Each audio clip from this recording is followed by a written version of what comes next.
Mesdames et messieurs, bonsoir et soyez les bienvenus dans ce journal dont voici les titres. La 16e session ordinaire des chefs d'État de la CEMAC tenue à Bangui en République centrafricaine du 9 au 10 septembre dernier et les travaux des tables rondes sur le financement du plan national de développement qui se sont déroulés cette semaine à Casablanca au Royaume du Maroc ont été les principaux sujets abordés au cours de la conférence de presse de ce lundi par le ministre de la Communication et des Médias, Maxime Balalou. Nous ferons le point au menu de ce journal. Et puis, les amoureux du ballon rond et fanatiques de Ousmane Dembélé, de Paris Saint-Germain et de Lamine Yamal, le jeune produit de FC Barcelone attend avec patience ce soir au théâtre de Chalet à Paris de découvrir qui d'entre ces excellents footballeurs remporteront le Ballon d'Or de 2025. Vous suivrez dans la page sportive de ce journal. Voilà tout pour les titres, les détails. Le président de la République, Faustin-Archange Touadéra, est arrivé dans la soirée du dimanche 21 septembre 2025 à New York, aux États-Unis, en vue de prendre part aux travaux de la 80e Assemblée générale des Nations Unies prévue du 22 au 23 septembre de ce mois. Le récit avec Max Thierry Thévenet. Suivez. À son arrivée à l'aéroport John Kennedy de New York, le président de la République, professeur Faustin-Archange Touadéra, a été accueilli par de la République centrafricaine auprès de l'ONU, l'ambassadeur Marus Aristide Zesoué, ainsi que les membres des Soué, ainsi que les membres de la représentation centrafricaine de New York. Le président de la République, professeur Faustin-Archange Touadéra, ainsi que les chefs d'État des 193 pays membres de l'Organisation des Nations Unies vont prendre part à sa 80e Assemblée générale sur le thème « Mieux ensemble, plus de 80 ans au service de la paix, du développement et des droits humains ». Cette 80e Assemblée générale sera consacrée à la célébration du 30e anniversaire de la déclaration de Beijing qui vise l'émancipation des femmes et des jeunes filles et l'égalité de sexe dans le monde entier. La présentation du plan d'action de chaque pays sur le climat dénommé Contribution déterminée au niveau national qui décrivent des mesures prises pour la lutte contre le changement climatique ainsi que la création d'un cadre de gouvernance inclusive de l'intelligence artificielle dans le monde entier. Au cours de son séjour ici à New York, le président de la République, professeur Faustin-Archange Touadéra, prendra part à des réunions de haut niveau avec les responsables de différentes agences de l'ONU. Il profitera de l'occasion d'échanger avec les partenaires techniques et financiers avant de prononcer son discours devant l'Assemblée générale prévu pour le mercredi 24 septembre 2025. Et puis, une signature de pacte national de stabilité sociale et de relèvement économique entre syndicats, patronat et le gouvernement a eu lieu ce lundi. La cérémonie s'est déroulée à la primature en présence du Premier ministre chef du gouvernement, Félix Moloa. Le point avec Hérodis Pengouyan. Suivez.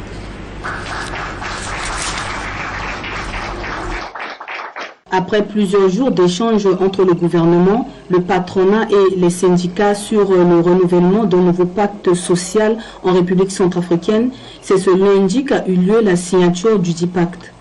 Le président du comité tripartite national, le Premier ministre chef du gouvernement, Félix Moloa, a remercié toutes les parties prenantes pour tous les efforts fournis en vue de consolider la paix en République centrafricaine. S'en est suivi la signature du pacte national pour la stabilité sociale et le relèvement économique en République centrafricaine. Un représentant du patronat nous livre ses impressions après cette cérémonie. C'est une signature, comme l'intitulé de ce document est libellé, il y a un relèvement économique. Alors, tout ce qui contribue au relèvement économique de la République centrafricaine est tout à fait approprié en ce qui concerne le patronat centrafricain, dans la mesure où le patronat a toujours milité effectivement que désormais l'économie centrafricaine se structure dans le bon sens et qu'elle puisse se redresser afin de laisser la stabilité.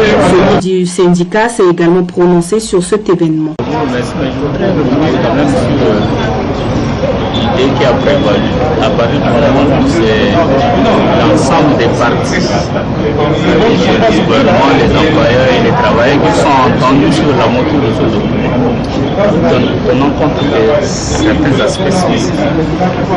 Les attentes des travailleurs, les attentes des employeurs, les engagements sur un certain nombre de points d'éléments que nous jugeons importants lorsqu'on voudrait que la paix sur le plan social soit préservée. La ministre du Travail a également remercié les partenaires sociaux qui ont fait un travail remarquable pour renforcer la cohésion sociale, le relèvement et le développement économique de la RCA. Aujourd'hui, nous avons un nouveau pacte. Pourquoi un nouveau pacte? Parce que l'ancien pacte répondait aux exigences, ça prenait son essence dans le RCPCA. Et à nos jours, comme vous le savez, c'est le PND, c'est-à-dire le Plan National du Développement. Raison pour laquelle il fallait renforcer, enrichir ce pacte.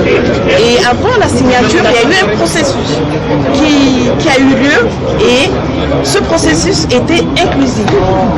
Tout le monde a apporté ses contributions, on a enrichi et on a fait l'évaluation de ce qui a été fait, ce qui n'a pas été fait et comment on va le faire et quand on va le faire. Et donc aujourd'hui, d'une manière vraiment concertée, cette signature a eu lieu.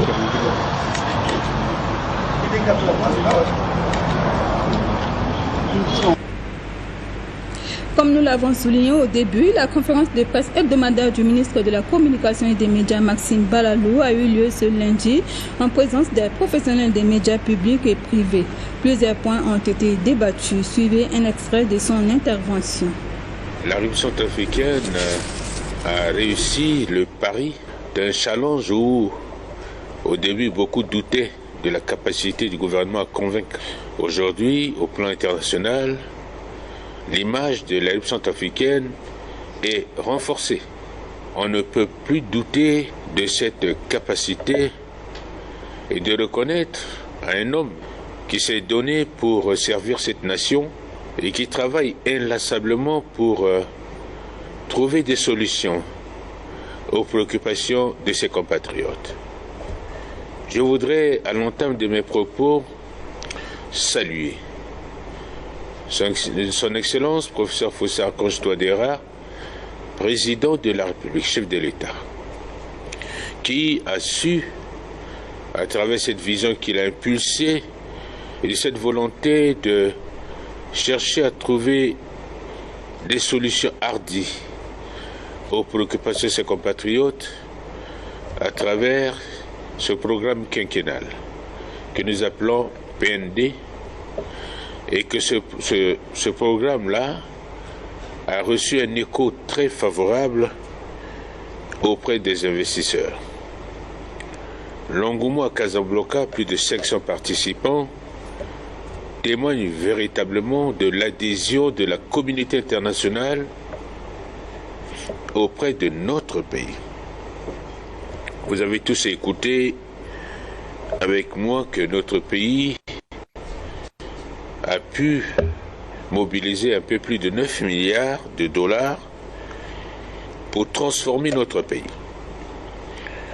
Et aujourd'hui, nous sommes fiers, et le Centrafricain doit être fier de ses dirigeants pour ce travail remarquable, ayant permis non seulement de mobiliser, mais de crédibiliser l'action du gouvernement de la République centrafricaine sous la très haute impulsion de son Excellence professeur Faustin Archange Touadéra.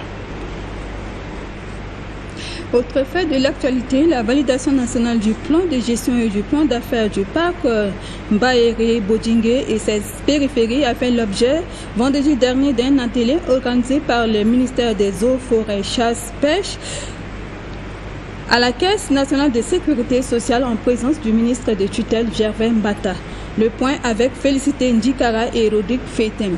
L'objectif de cet atelier est de procéder à la validation nationale du plan de gestion et du plan d'affaires des deux documents stratégiques de gestion du parc national.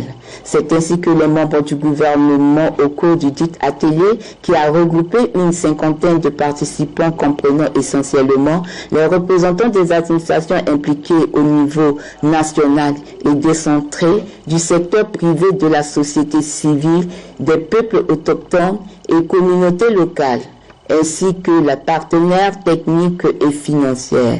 Le ministre chargé des eaux et forêts nous livre ses impressions. Les forêts de Ngoto-Bambio, arrosées par les cours d'eau Mbaye et Boudinier, et comportant 3 concessions forestières, constituent le paysage fonctionnel à part entière du parc national de Mbaye-Boudinier.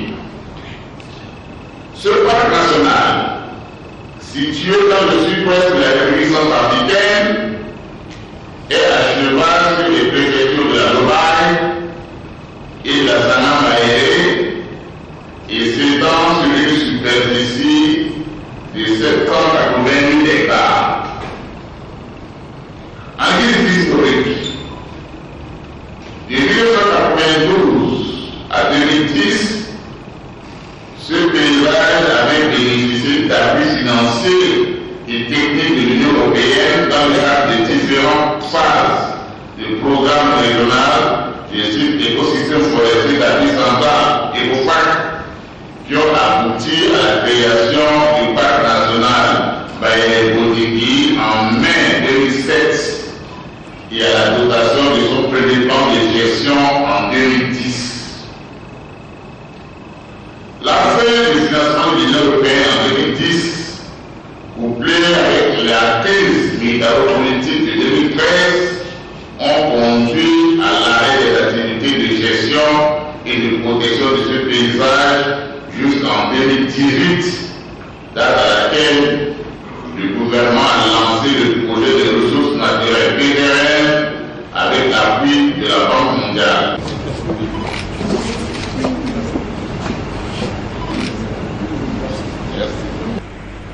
Restons toujours dans ce journal pour vous indiquer que le ministère de l'Action humanitaire, en partenariat avec Fin Church Aid, a organisé ce lundi un atelier débat sur la journée mondiale de la paix au stade 20 000 places. Marielle Mokunzi et Alvin Bombari pour le reportage. Cette rencontre est un moment d'échange et de réflexion autour des enjeux de la paix durable dans le pays. À travers des échanges constructifs, les participants ont mis en lumière l'importance du dialogue, de la tolérance et de la solidarité comme piliers fondamentaux pour une paix durable en République centrafricaine. L'implication active du ministère de l'Action humanitaire et de la réconciliation nationale et de l'organisation nommée Fin Church Aid témoigne de sa volonté de fédérer les énergies autour des valeurs communes. En célébrant cette journée symbolique, le ministère rappelle que la paix n'est pas seulement l'absence de conflit, mais un effort collectif et constant de compréhension mutuelle. À cet effet, écoutons les propos du directeur au ministère de l'Action humanitaire en République centrafricaine. C'est par rapport au thème générique de cette journée qui est agissant pour un monde pacifique. Et c'est ce thème-là que nous sommes en train de faire une causerie de débat autour de ce thème générique afin que le peuple centrafricain, afin que toutes les communautés puissent agir pour la paix et la cohésion sociale de vivre ensemble dans notre pays. Le message clé, c'est de demander à la population centrafricaine, de demander à toutes les communautés d'être ensemble, de prôner ce que c'est que la paix, afin que notre pays, la République centrafricaine, puisse aller de l'avant et demeurer également dans la paix. Également, le représentant du directeur pays de Fin Church Aid s'en explique au sorti de cet atelier. Même si nous dépassons des moments difficiles dans le pays, aussi dans notre secteur humanitaire, nous sommes toujours engagés pour travailler avec les communautés, avec le gouvernement, avec les parties prenantes pour bâtir un pays, pour agir à un pays durable pour le bien-être de notre population.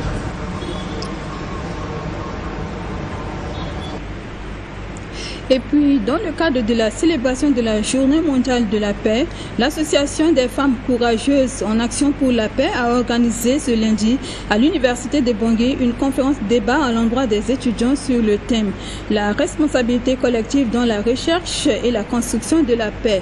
Reportage de Martinez Gayo et Chéri Malembassé. L'Association des femmes courageuses en action pour la paix, dans la logique de la célébration de la Journée mondiale de la paix, célébrée le 21 septembre de chaque année, a organisé ce lundi à l'Université de Bangui une conférence débat à l'endroit des étudiants, sollicitant leur appui pour la recherche et la construction de la paix. Suivez la présidente de la dite association qui nous donne plus de précisions. L'activité de ce jour que nous avons voulu appeler Université de la jeunesse pour la paix s'inscrit dans le cadre de la semaine de la paix que nous avons organisée dans notre association FECAPAS. Nous l'avons organisée, cette activité, à l'occasion de la célébration de la Journée internationale de la paix qui se vit dans tout le monde entier chaque le 21 septembre de l'année. Cette semaine de la paix, nous l'avons placée sous le signe de la responsabilité collective dans la recherche et la construction de la paix durable.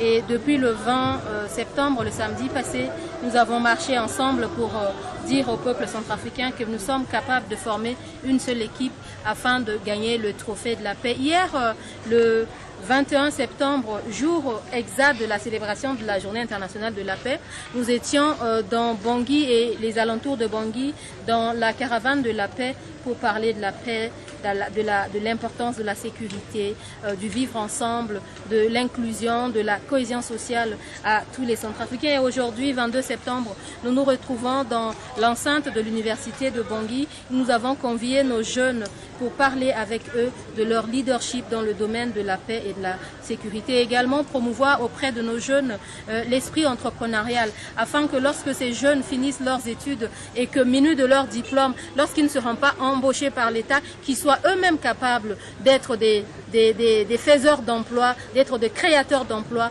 pour embaucher leurs frères et sœurs afin que notre pays connaisse la stabilité. Prochaine étape de cette semaine de la paix, c'est demain, le 23 septembre, où nous allons nous rencontrer avec les représentants de l'État, avec la société civile et également les représentants de la communauté internationale autour d'une table ronde. Il est à noter que, à l'issue de cette conférence débat, les étudiants seront éclairés sur beaucoup de notions de la paix. Sachez également que l'atelier de renforcement des capacités des enseignants du complexe scolaire Elisama de la Vallée dans le 8e arrondissement de Bangui est ouvert ce lundi dans l'enceinte du dit complexe. La cérémonie s'est déroulée en présence du promoteur de cet établissement. Les détails avec Peggy Caleb. Suivez. L'objectif de cet atelier est d'outiller les enseignants du fondamental 1 et préscolaire du complexe Elisama de la Vallée sur les nouvelles méthodes et techniques d'enseignement pour cette nouvelle année académique pour le profit des élèves du dit établissement. Le renforcement de capacité des enseignants est une priorité pour cet établissement et aussi pour la réussite des enfants du complexe Elisama de la Vallée. Tels sont les propos du président fondateur Luther Kedita. D'aucuns négligent le capital humain au profit du matériel. On parlera des tables bancs, des manuels scolaires. C'est pas seulement ça. Il faut d'abord regarder ce que chaque enseignant a. Il était question de les outiller.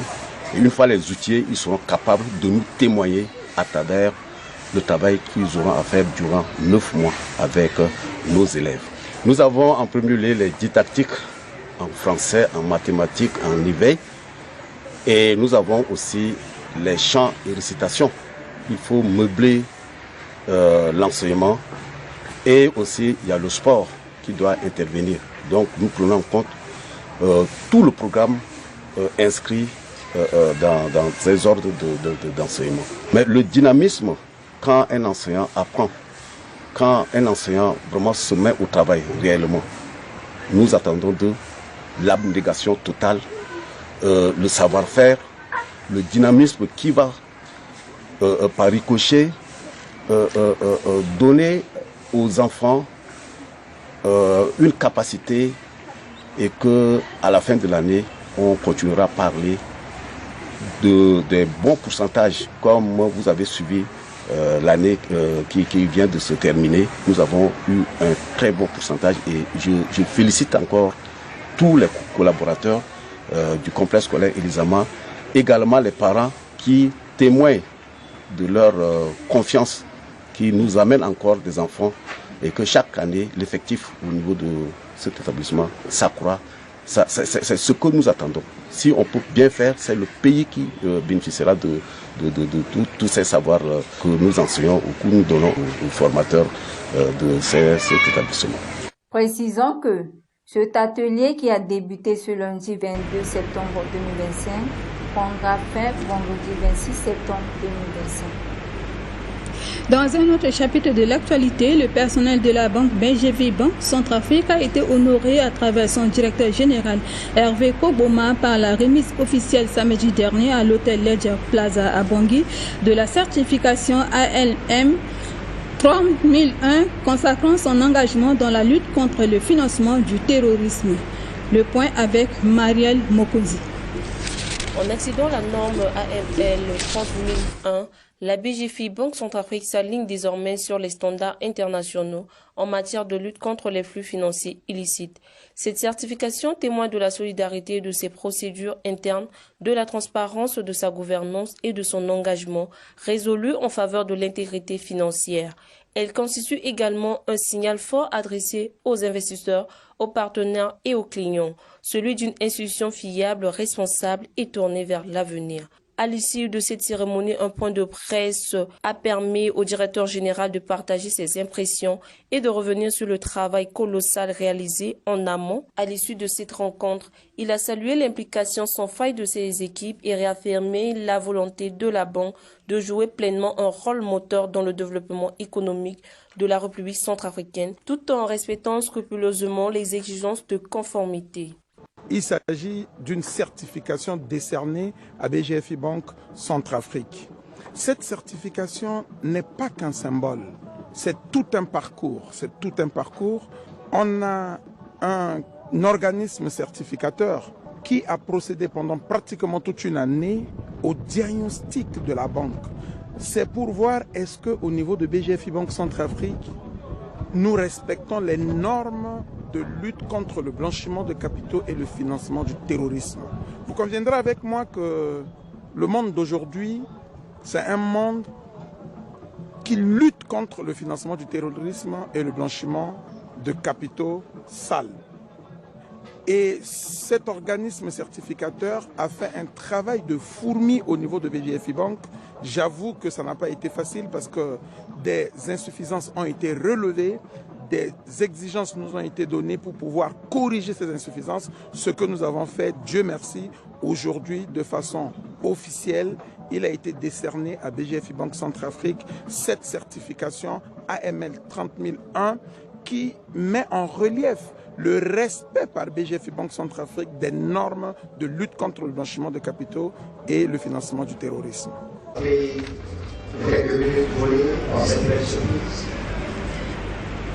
Restons toujours dans ce chapitre pour vous signaler que dans la foulée de la remise officielle de la certification AML 3001, la BGFI Banque Centrafrique a convié ses invités à une soirée de gala samedi dernier à l'hôtel Ledger Plaza à Bangui.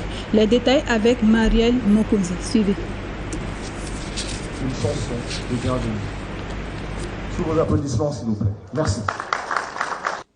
Pour célébrer cette étape historique, une soirée gala a été organisée dans la continuité de la cérémonie. Dans une ambiance élégante et chaleureuse, toutes les parties prenantes telles que les autorités locales, les partenaires internationaux, les hauts cadres et l'ensemble du personnel de la banque se sont retrouvés autour d'un moment de convivialité, d'échange et de reconnaissance mutuelle. Cette soirée a été l'occasion de souligner l'unité et la fierté collective d'avoir atteint un tel niveau d'excellence. Plus qu'un simple événement, cette soirée a été le reflet d'une ambition claire, c'est de faire de la BGFI Centrafrique une institution bancaire de référence à la fois rigoureuse, innovante et engagée pour un avenir économique plus transparent et sécurisé.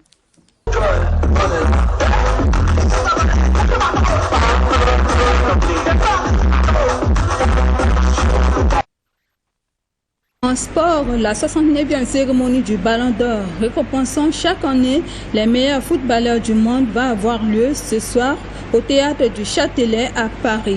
On se dirige vers un duel entre Ousmane Dembélé du Paris Saint-Germain et Lamine Yamal du FC Barcelone. Reportage de Junior Maliabou. Le monde du football a les yeux rivés vers Paris. La traditionnelle cérémonie du Ballon d'Or va avoir lieu ce soir au théâtre du Châtelet à Paris en France, entre Ousmane Dembélé du Paris Saint-Germain et Lamine Yamal du FC Barcelone qui va succéder à Rodri. Est-ce que le même drame de l'an passé avec le Real Madrid va se produire? Pour cette année, tous les trophées existants chez les hommes seront aussi décernés chez les femmes.